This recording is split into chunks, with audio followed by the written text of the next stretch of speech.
कोणीही नाव नोंदणी केल्याशिवाय जाऊ नये, तया वगैरे करून जावं.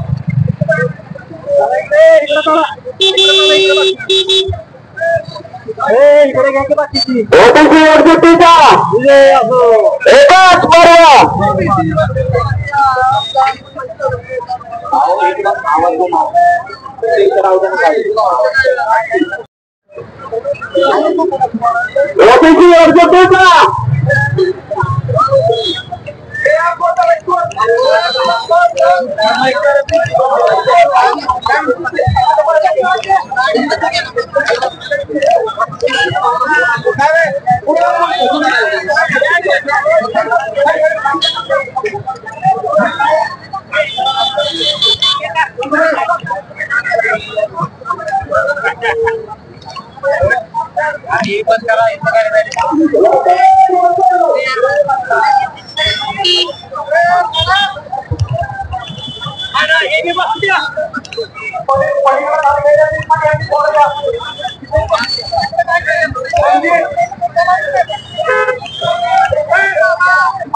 पलीकडच्या रस्त्याला थोडी जण जावा, पलीकडच्या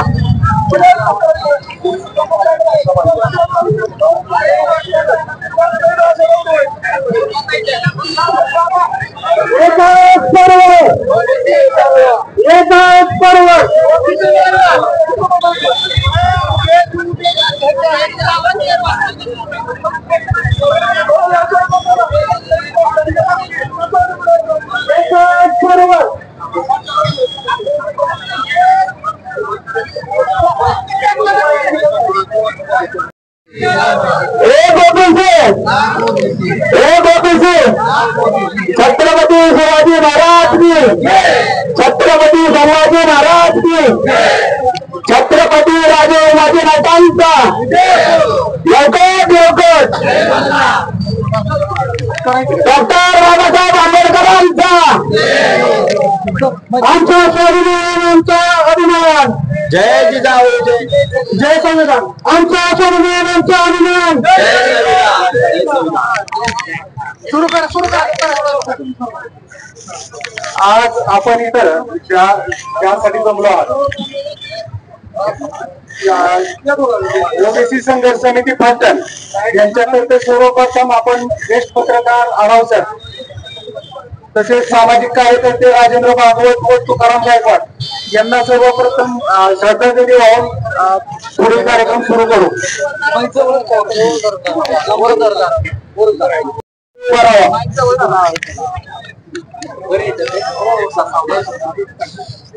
ज्येष्ठ पत्रकार आढावसाहेब,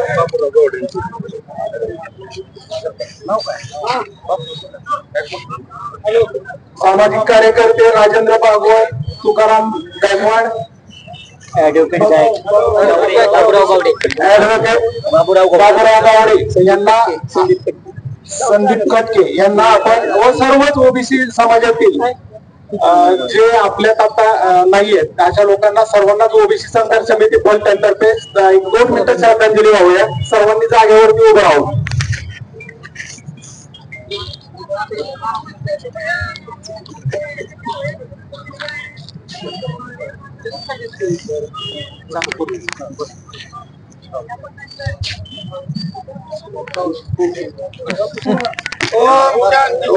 शांती.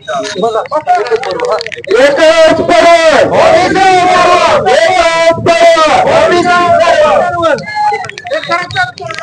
आज आपण सगळेजण बघतोय की गेल्या काही महिन्यापासून ज्या पद्धतीने राज्यामध्ये खिरापत वाटल्यासारख्या कुणबी नोंदी वाटल्या जात आहेत, त्या सर्वच कुणबी नोंदींची पडताळणी करून बोगस कुणबी नोंदी रद्द कराव्यात या प्रमुख मागणीसाठी व ज्या पद्धतीनं मुंबईमध्ये सरकारवरती दबाव आणून घेतलं तर ओबीसीतूनच आरक्षण या असंवैधानिक मागणीचा आम्ही सर्वजण निषेध व्यक्त करतो, या मागणीचा विरोध व्यक्त करतो. यावरती सरकारने ठोस भूमिका घेऊन निर्णय घ्यावे. त्याचबरोबर जे आमदार खासदार व पक्ष ओबीसी विरोधी आंदोलनाला पाठिंबा देत आहे त्या सर्वांना येणाऱ्या काळामध्ये ओबीसी घरी बसवल्याशिवाय राहणार नाही. यामध्ये मग ते कोणी असो, स्थानिक आपले खासदार असतील किंवा इतर पक्षाचे काही पदाधिकारी असतील, जे आज आपण सगळेच टीव्ही चॅनल वरती बघतो, यांना सर्वांनीच डोक्यात ठेवा. जे सर्व लोक जे ओबीसी आरक्षणाच्या विरोधात, ओबीसी विरोधात भूमिका घेत आहेत, ह्या सर्वांनाच आपल्याला घरी बसवायचंय. ह्या ठाम भूमिकेतून पुढे जायचंय.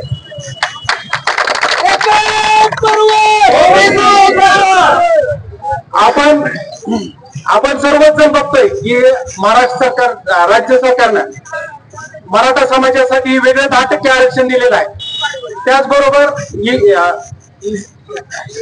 ईडब्ल्यूएसच्या माध्यमातून बरेचसेच सवलती दिलेल्या आहेत. हे सर्व चालू असताना सुद्धा घेतलं तर ओबीसीतूनच आरक्षण घेईल ही चुकीची असंविधानिक मागणी ज्या पद्धतीनं पुढे नेली जाते, दबाव टाकला जातोय आणि मान्य करण्यासाठी मोठ्या संख्येने दबाव टाकला जातोय, त्या मागणीचा पुन्हा एकदा मी जाहीर निषेध व्यक्त करतो. त्या मागणीचा तीव्र शब्दात विरोध व्यक्त करतो. संपूर्ण फलटण तालुका ओबीसी संघर्ष समिती ओबीसी बांधवांच्या वतीनं एकच पर्व. पिंटू शेठ या ठिकाणी आज समस्त फलटण तालुका ओबीसी समाजाच्या वतीने, फलटण तालुका सर्व ओबीसी समाजाच्या वतीने लाक्षणिक असा रस्ता रोको व सरकारला निवेदन देण्यासाठी सर्व ओबीसी समाज बांधव इथं जमा झालेले आहेत. प्रामुख्याने या चळवळीचा व या रस्ता रोकोचा उद्देश, ज्या भारतरत्न बाबासाहेब आंबेडकरांनी भारताला आदर्शाची राज्यघटना दिली, त्या राज्यघटनेची आज महाराष्ट्रामध्ये कशा पद्धतीनं अवहेलना चालली आहे की संपूर्ण समाज बदलत आहे. बाबासाहेबांनी ज्या घटनेमध्ये सर्वांना विशिष्ट प्रकारच्या एका क्लासमध्ये आरक्षण दिलं होतं, त्या क्लासची तोडफोड करून आज इथं नवीन भरती केली जाते. आम्हाला कोणाच्या आरक्षणाविषयी नक्की ताकद नाही, तर आमच्या ताकदला कोणी हिसकून घेऊ नये यासाठी आमचा सर्व समाज इथं जमलेला आहे. जर आरक्षण पाहिजे तर एससी एसटी ओबीसी या क्लासमध्ये घ्यावं लागतं.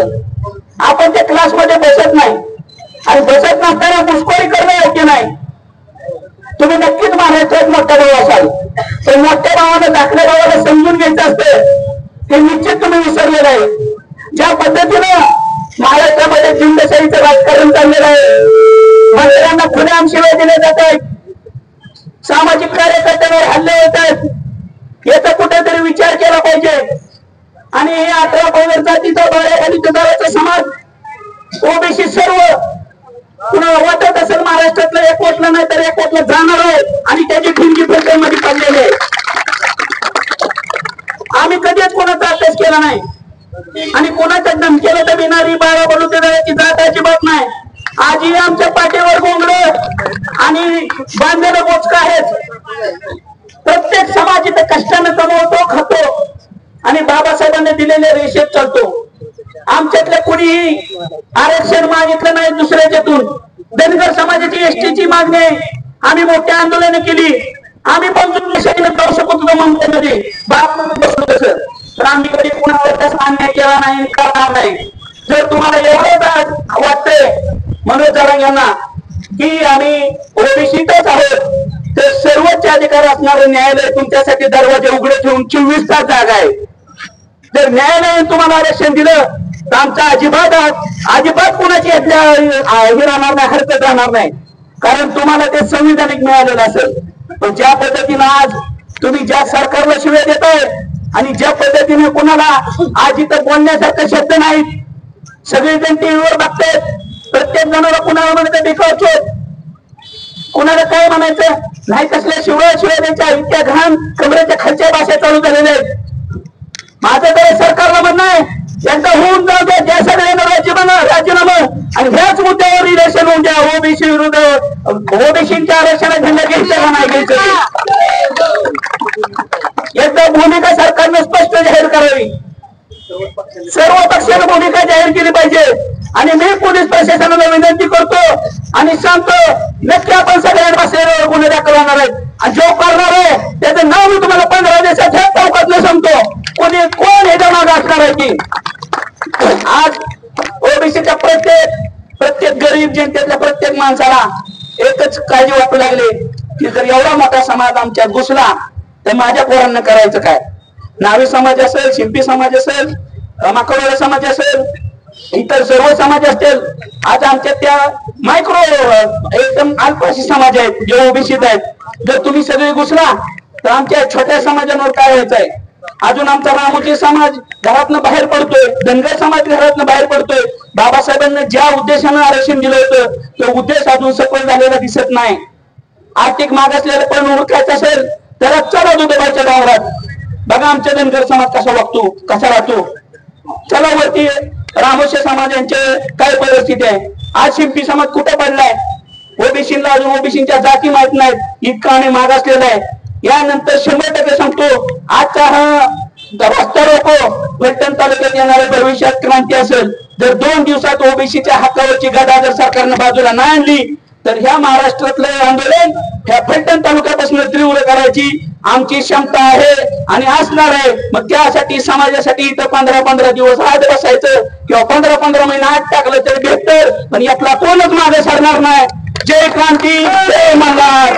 एकच पर्व भारतरत्न बाबासाहेब आंबेडकरांचा, छत्रपती शिवाजी महाराजांचा, आरक्षणाचे जनक आणि सर्व समाजाचे सुधारक आणि सर्वांना साथ घेऊन चाललेले राजश्री छत्रपती शाहू महाराजांचा, पुण्यश्लोक रवींचा, राजे उमाजी नाईकांचा, आपणा सर्वांचं इथं सर्वांना आल्याबद्दल सर्व धन्यवाद. त्याचबरोबर आपण सर्वांनी इथून पुढे एकजुटीने राहायचंय. याच पद्धतीनं ओबीसीची ताकद दाखवायची. गिरीश बनकर आपला मनोगत व्यक्त करते.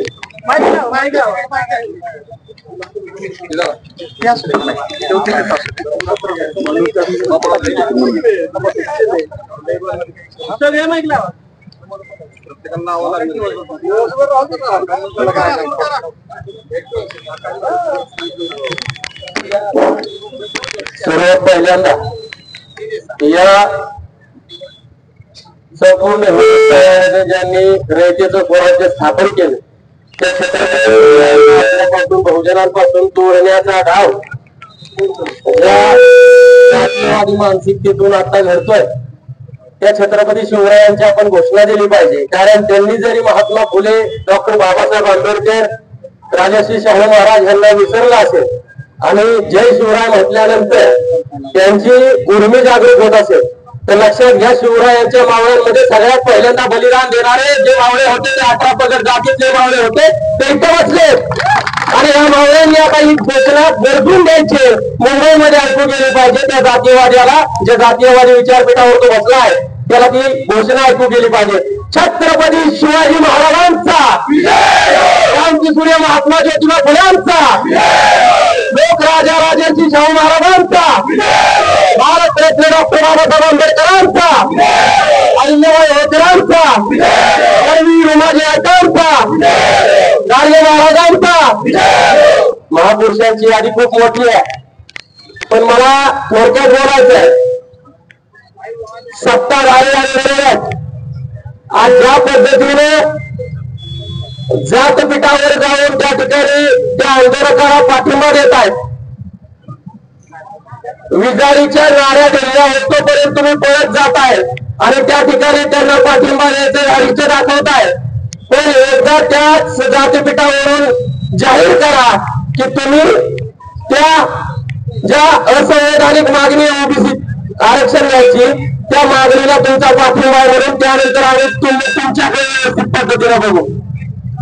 ज्या ओबीसीला मागासवर्गीय आयोगाने तब्बल 6 आयोगांनी पडताळणी केल्याच्या नंतर या सगळ्या ओबीसींचा या ठिकाणी समावेश झाला आणि तथाकथित जात योद्धा संघर्ष योद्धा आम्ही म्हणणार नाही, कारण एका जातीला घेऊन चाललेला तो जात योद्धा आहे आणि जात योद्धा ज्या पद्धतीने आता त्या ठिकाणी वंदना करतोय की आम्ही कशावरून या ओबीसी मध्ये नाही.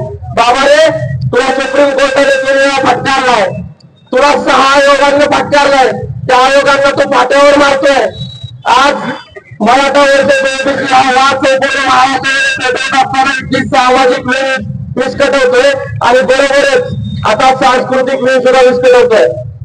तरी सुद्धा आमचे राजकारणी माथ्याचा तिथे जात आहेत, त्यांना पाठिंबा देत आहेत आणि पाठिंबा देत असताना ज्यावेळी पत्रकार बांधव त्यांना विचारतायत की आरक्षण तुम्ही ओबीसी मागणीला तुमचा पाठिंबा आहे का, तरी शेपूट घालून परत बाहेर येत आहेत. याचा अर्थ असाच आहे की ओबीसी वर्सेस मराठा हा वाद संपूर्ण महाराष्ट्रामध्ये पेटला पाहिजे. हे 2 समाज एकमेकाच्या अंगावर भिडले पाहिजे आणि समाजामध्ये दंगल होऊन त्या सत्तेची समीकरणं पुन्हा विरोधकांनी सत्ताधाऱ्यांमध्ये वाटून घेतली पाहिजे.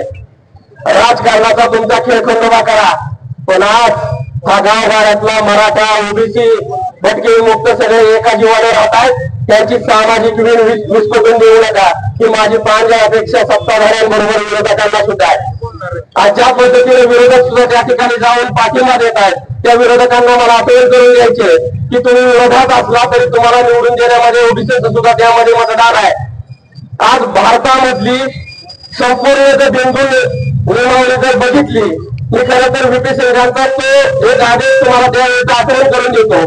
व्हीपी सिंगांनी 1990 साली ज्यावेळी मंडल आयोग स्वीकारण्याचं राष्ट्र दाखवले त्याच वेळी बिंदू नावावलीमध्ये जो फरक त्यांना तफावत जाणवली ती तफावत आज कागद भरली गेली आहे. सत्ताधारी सांगणार आहेत, विरोधक सांगणार आहेत, ओबीसीला 27% आरक्षण असून 10 ते 12% फक्त शासकीय कर्मचारी आमचे शासकीय नोकऱ्यांमध्ये आहेत. त्याच्यावर कोण कधी बोलणार आहे?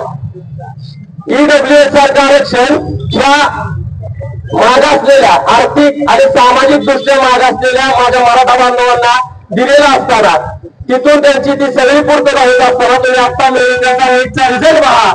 त्या रिझल्ट मध्ये ओबीसी पेक्षा कमी असणारा एसीबीसी आणि त्याच्याही पेक्षा कमी असणारा ईडब्ल्यूएस आहे. मग ह्या राजकारणामधला एकही राजकारणी त्या ईडब्ल्यूएसचं महत्व सांगू शकत नाही का? महाराष्ट्र सोडला तर महाराष्ट्राच्या बाहेरच्या सगळ्या राज्यातल्या ज्या सवर्ण जाती, ज्या गुजर पटेल कोट या सगळ्या जाती जर या ईडब्ल्यूएस वरती समाधानी असतील तर हा जातीयवादी मानसिकतेचा जो आता आंदोलन तुम्ही तयार केलाय हा नक्की कुठल्या वेळेला तयार केलाय हे सुद्धा एकदा स्पष्ट करा. या महाराष्ट्राची सामाजिक विस्कटवून जर इथल्या सत्तेची समीकरण तुम्हाला बदलवायची असतील तर हे राजकारण आम्हा महाराष्ट्रीयांना नको आहे, ते मराठ्यांना पण नको आहे आणि ओबीसीला पण नको आहे. काल लक्ष्मण हाके साहेबांवरती येण्यामध्ये हल्ला करण्याचा प्रयत्न झाला. या गोष्टी संशोधनाने जाहीर निषेध करतो आणि लक्ष्मण हाके साहेब लोकमध्ये पोचतात ते बोलतात त्यांच्या मुलावरती पण हल्ला झाला. हिंदुशाहीची भाषा सरकारला कळते काय? पोलीस प्रशासन या ठिकाणी उपस्थित आहे. पोलिसांना माझा प्रश्न आहे, पोलीस बांधव तुम्ही सुद्धा कुठल्या तरी एका प्रवर्गातून त्या ठिकाणी गेलेला असाल, पण तुमच्या माझ्या अंगात खेळत असणारं रक्त लालच आहे का तुमच्या अंगातलं रक्त निळं वेगळं हिरवं पिवळं कुठलं वेगळं आहे? अरे मग हा तुझा भाव इतका सगळा अकाल तांडव त्या महाराष्ट्राच्या आर्थिक राजधानीमध्ये होत असताना तुम्ही हे सगळे सहन का करताय? 1 दिवसाची त्याला फक्त परवानगी दिलेली होती आरक्षणाच्या त्या आंदोलनासाठी. आज प्रत्येक दिवसागणिक एक दिवस वाढवत चाललाय. म्हणजे सरकारची तर हतबलता झालेलीच आहे, परंतु शासन, प्रशासन, सुशासन, कायदा सुव्यवस्था कुठे गेला आहे हे प्रश्न समाजाला करायला लागले. झुंडशाहीची भाषा तिथून पुढे तुम्हाला कळणार असेल तर कदाचित उद्या जर ओबीसी रस्त्यावर उतरला आणि जे तुमच्या मनात आहे ते जर घडलं तर याला सर्वस्वी जबाबदार सत्ताधाऱ्यांबरोबर विरोधक सुद्धा असणार आहे. कारण तुम्ही एका बाजूने सगळ्या मागण्या रेटण्याचा प्रयत्न करताय. अहो खासदार आमदार ठीक आहे, तुम्ही मतांच्या बेलण्यासाठी तिथे गेले असाल, पण जे माजी सर्व अधिकारी आहेत, जे न्यायालयाचे निवृत्त न्यायाधीश आहेत, तुम्ही तरी 4 बुकं वाचलेत ना, तुम्हाला शासन प्रशासन अधिकार प्राधिकार सगळे समजतंय ना. तुम्ही सुद्धा ह्या प्रवर्गामध्ये अशा लोकांना घुसवण्याचा जर प्रयत्न करत असाल, बोगस कुणबी नव्हती. सन्माननीय मागचे माजी मुख्यमंत्री शिंदे साहेबांनी जो पत्राला वाटण्यासारखा कार्यक्रम केला त्याच्यानंतर तुम्ही त्याच नोंदीला आतापर्यंत पडताळणीसाठी 1 वर्षाची मुदतवाढ देता. म्हणजे तुम्ही जाहीर करताय एक प्रकारे की आम्ही तुमच्या या मागणीला आपण पाठिंबा देतोय, फक्त डीएनए आमचा ओबीसी आहे दाखवून देणार, म्हणून ओबीसीची पालोपत लावायची आणि आतून तुम्हाला जातीवाद खेळायचा हे सत्ताधाऱ्यांचं नाव सुद्धा आम्ही ओळखलेलं आहे. त्यामुळे माझी विनंती आहे की सरकारने, मी सरकार म्हणण्यापेक्षा आता कोर्टाने याच्यावर कायदेशीर कारवाईच्या बाबतीत बडगा उघडला पाहिजे. त्यांचं आंदोलन ज्या मागणीसाठी ती मागणी न्यायिक आहे का हे एकदा तपासलं पाहिजे. आणि जर मागणी न्यायिक नसेल तर आपण ह्या संघर्ष योद्ध्यावर तथाकथित आपण कोणत्या कर्माखाली कोणत्या पद्धतीने गुन्हा दाखल करणार आहात. करणार नसाल तर झुंडशाहीला तुम्ही घाबरताय असं एक माझं प्रामाणिक मत या ठिकाणी व्यक्त करतो. आणि आजच्या या ओबीसी एकजुटीला तुम्ही सगळेजण उपस्थित राहिलात त्याबद्दल तुमचे आभार व्यक्त करतो आणि तुम्हाला आवाहन करतो की भविष्यात जर आपल्याला रस्त्यावर उतरायची वेळ आली तर कुणीही घरात बसून राहू नका. कारण शेजारचा बघून घेईल, भुजबळ साहेब बघून घेतील किंवा बापरा बघून घेतील, हा न्यूनगंड मनामध्ये बाळगू नका एवढीच विनंती करतो. ओबीसी एकजुटीचा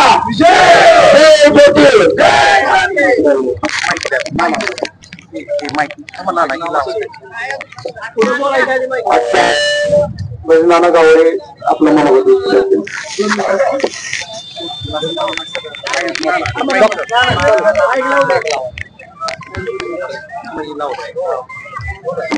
कृपया सर्वांनी 2च मिनिटात आपलं मनोगत व्यक्त करावं.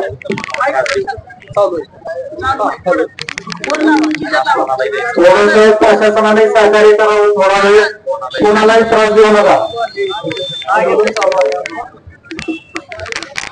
डॉक्टर बाबासाहेब आंबेडकरांनी जे संविधान घालून दिलं त्या पद्धतीमध्ये 346 जाती प्रवर्गाचा या ठिकाणी समावेश आहे. जर या समाजावर अन्याय झाला तर हा समाज प्रति उठल्याशिवाय राहणार नाही. असणाऱ्या प्रस्थापित लोकांनी याकडे लक्ष द्यावं. जास्त न बोलता या ठिकाणी सर्वजण उपस्थित राहा. बरे थोड्या संख्येने असेल जास्त संख्येने असेल बोलणारे वक्ते भरपूर आहेत. वेळ न घेता आज आपल्याला प्रत्येक गावगाव जागृती करावी लागेल. त्या ठिकाणी आपल्याला प्रत्येक ओबीसी सर्व एकत्र शाखा तयार करावी लागेल आणि त्या शाखेच्या माध्यमातून आपल्याला आपल्या माणसाला न्याय हक्क दिला पाहिजे. आणि जर त्यांनी दादागिरीची भाषा केली तर त्याला त्याच पद्धतीने ओबीसी उत्तर देतील हे जाणून घेतलं पाहिजे. आम्ही आमच्या न्याय हक्काची मागणी मागतोय, आम्ही चुकीची कुठलीही मागणी मागत नाही. पुण्या ठिकाणी सर्व जाती हक्कांना आम्ही एकत्र घेऊन चाललोय. आमच्यावर अन्याय झाला तर आम्ही कदापि सहन करणार नाही. डॉक्टर बाबासाहेब आंबेडकरांनी सांगितले अन्याय करणाऱ्यापेक्षा अन्याय सहन करणारा दोषी. मग या ठिकाणी 346 आम्ही कोणताही अन्याय सहन करणार नाही.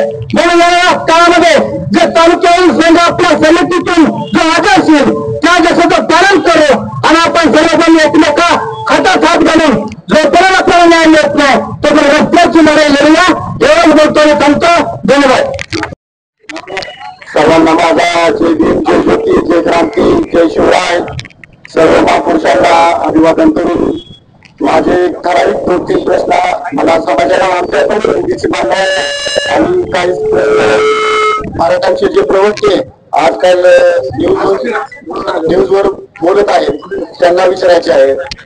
माझं त्यांना म्हणणं आहे की त्यांनी जे आता मुद्दे उपस्थित करतात ते आम्हाला आरक्षण हवंय. आरक्षण तुम्हाला कशाचं हवंय? तुम्हाला राजकीय आरक्षण पाहिजे म्हणून तुम्हाला ओबीसी द्यायचं का तुम्हाला नोकरीसाठी नोकरीची कमतरता पडते किंवा शैक्षणिक जी मुलांना अडचणी होतात म्हणून तुम्हाला यायचंय.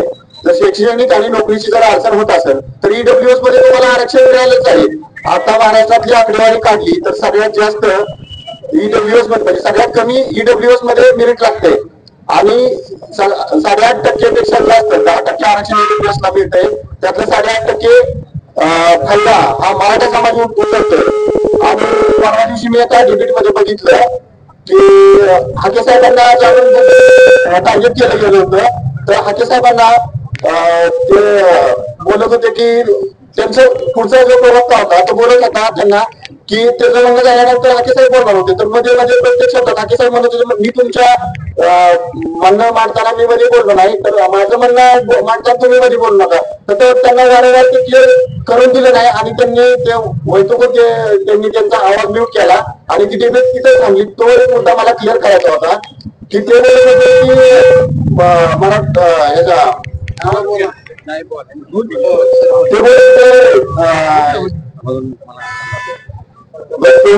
ते लक्षात केला माझ्या गडबडीत. दुसरा विषय असा सांगायचा होता की शैक्षणिक मुद्दा जो आहे तो विचार करते की ऍडमिशन मिळत नाही. ऍडमिशन नावच्या पट्टण तालुक्यात असो किंवा अख्ख्या महाराष्ट्रात असो कोणाच्या संस्था जास्त आहेत. तुम्ही सांगायला तुम्ही तुमच्या नेत्यांना सांगा तुमच्या नेत्यांच्या संस्था आहेत ना. प्रत्येक ठिकाणी तुमच्या नेत्यांच्या संस्था आहेत. तुमच्या समाजातल्या माणसाच्या तुमच्या माणसाला द्या ना तुम्ही कमी पैसे तुम्ही तुमची मक्तेदारी. आमच्या माणसाला कुठे येतं आमच्या पण निम्याच माणसांना 54% जी ओबीसी बांधव त्याच्या 27% आरक्षण आहे ना.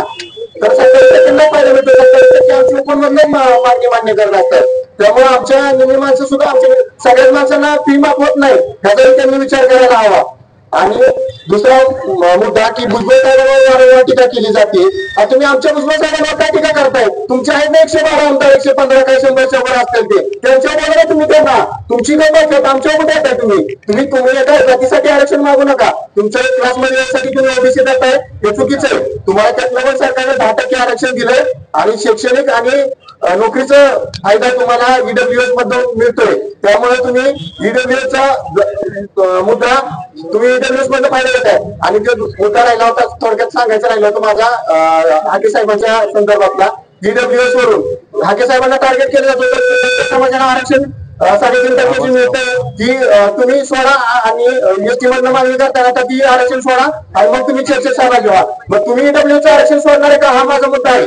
तुम्ही ईडब्ल्यूचं आरक्षण सोडा मग तुम्ही ओबीसीची मागणी करा. तुम्हाला ते चालतंय का. तुम्ही ईडब्ल्यूएस मधलं फायदा करताय आणि ओबीसी मागणी करताय. त्यामुळे सगळ्या माणसांनी आणि माझं भाषण मी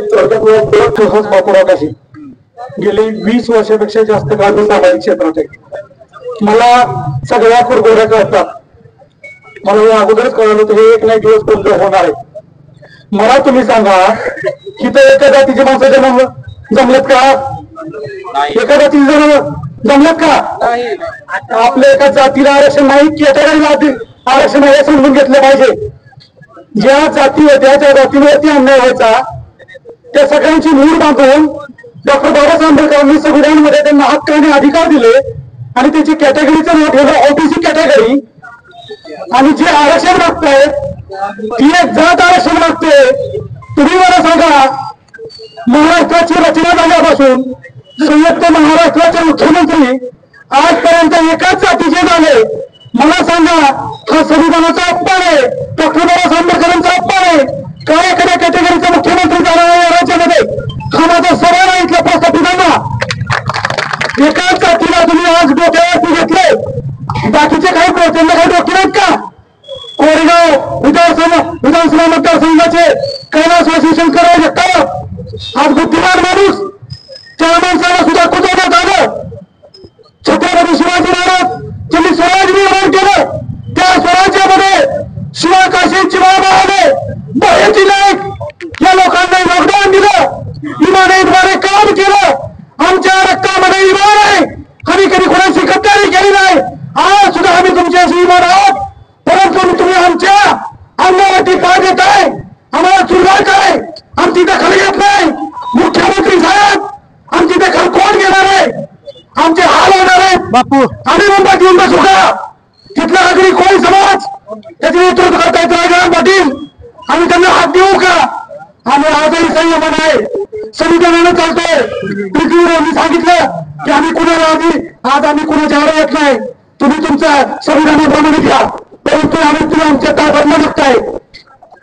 आंबेडकरांनी सांगितलं आंबेडकरांनी ओबीसीचं ताट वेगळं आहे, तुमचं ताट वेगळं आहे. तुम्ही तुमच्या ताटातलं घ्या, ओबीसीच्या ताटातलं हिसकून घेऊ नका. तुम्ही आज आमच्यावरती आक्रमण करायला लागलाय. मला सांगा हे चुकीचं आहे, हे संविधानिक आहे. हे संविधानाप्रमाणे चाललं नाही. संविधानाची अंमलबजावणी झाली पाहिजे आणि पुन्हा एकदा या राज्यामध्ये छत्रपती स्वराज्य निर्माण झालं पाहिजे एवढे आदेश या ठिकाणी व्यक्त करतो आणि मी याबरोबर करतो. धन्यवाद. ही कापुली दाखवलेले की मराठा समाज 25%, 12 जाती 75%, आपण 75% मध्ये असून 25% पाया पडतोय. हे बंद करा. आपल्याला स्वाभिमान आहे, आपल्यावर संस्कार आहेत, म्हणून आपल्या बाळाबरोबर जाती संस्कारामध्ये